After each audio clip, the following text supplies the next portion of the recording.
Alrighty, welcome back, boys and girls. It's your main math man, Mr. Shank, coming to you live from Graham Middle School. And in this video, we're still working on that SOL review guide. Now we're working on that 8.7. So we're going to be talking about those transformations. Again, those translations are when you slide that image. Those reflections are when you flip it. And those dilations are the only ones that change size. So make sure you can read over those things to know. That way you can, recall those first instructions, and then also to make sure you can use those hints and tricks. So now for number 1, it says use the pentagon to the right to answer questions 1 through 4. So it has it already written out. Again, if you want to redraw it on the coordinate plan for yourself so it's a little bit easier to see, feel free to. So for number 1, it says the pentagon is dilated by a scale factor of 3. So we're going to say K is 3. Which of the following statements is not true? So what I'm gonna actually do is I'm gonna list these original ordered pairs. So I have A, so I have point A is -4, 2, -4, 2. B is 1, 2. C is 2, -1. D is 1, -3, so 1, -3, and E is -2, -2. So we have E is -2, -2. That way it's a little bit easier for me to work with. Again, I like working with the numbers here. If you like working with a graph, that also works out. All right, so it says we took these values and multiplied by a scale factor of 3. That means that the image is going to be very large. And if you are looking at the possible answers, we're saying for one that is not true. So that means 3 of these are going to be true. 1 of them is false. So let's see. Anytime we dilate something, we have to multiply the x and y values of those ordered pairs by that scale factor. And so we did 3 times -4 and 2. Those would be the new points. So it is not that one, since that one's true. The new pentagon will be smaller than the pre-image. Well, right away, we know that is false since our scale factor is greater than 1, and so we can move on. For number 2, it says the pentagon is translated up 2 units and then reflected across the x-axis. What are going to be the coordinates of that point B double prime? So let's see. So let's mark this off. Let's say, all right, we had first B, the original is 1, 2. It said it went up, so we go up 2. So that means we add 2 to the y value. So our B prime is going to be 1, 4.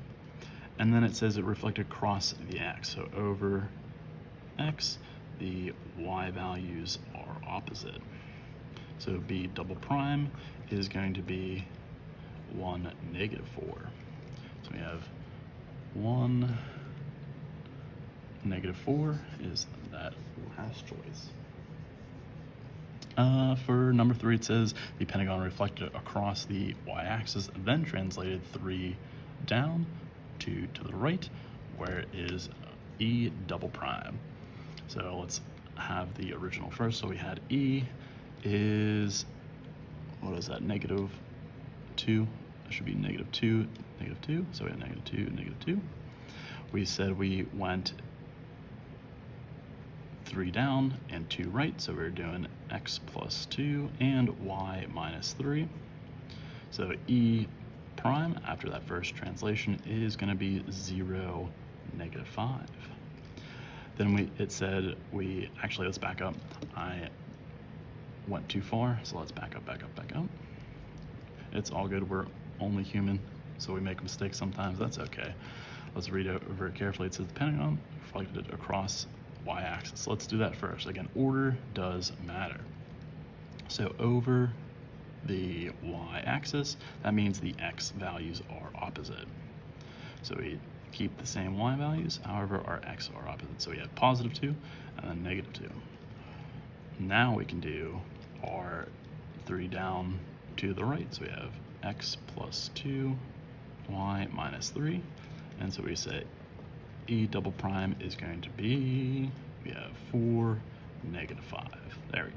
How about 4, negative 5 is that first one. All right.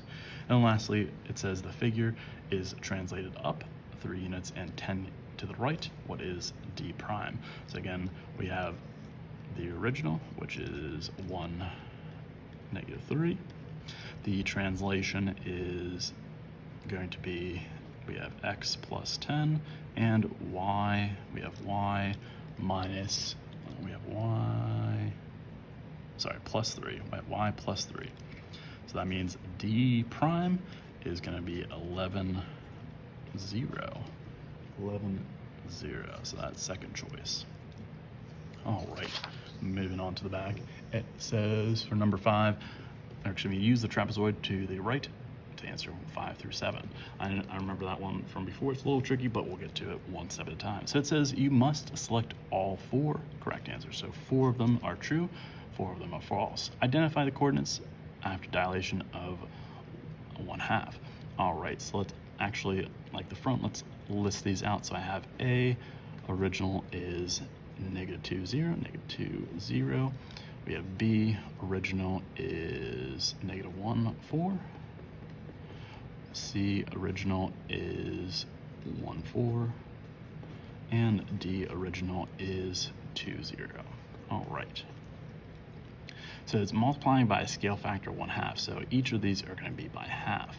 So make sure, even though it doesn't have the letters with it, you can still do it. So we can say, all right, let me actually write to the side. I have A prime, B prime.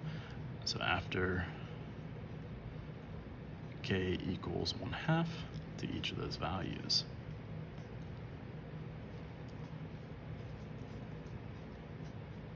All right, so let's have, we have A prime is going to be negative 1, 0. We have B prime is going to be negative 1/2, 2.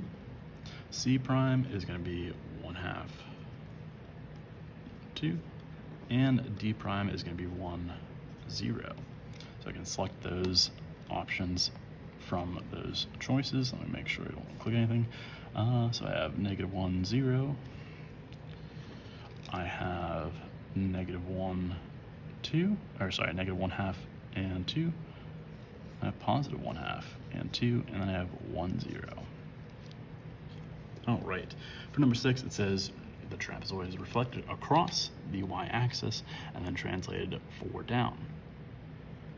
Which 2 of the following are not coordinates of the resulting image? All right. So let's actually, I'm going to use this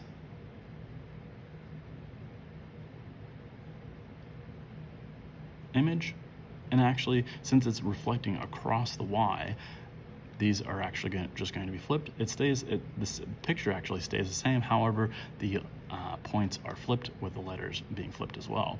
But then it's forward down. So actually, I'm going to have, so this is going to be, let's do 1, 2, 3, 4.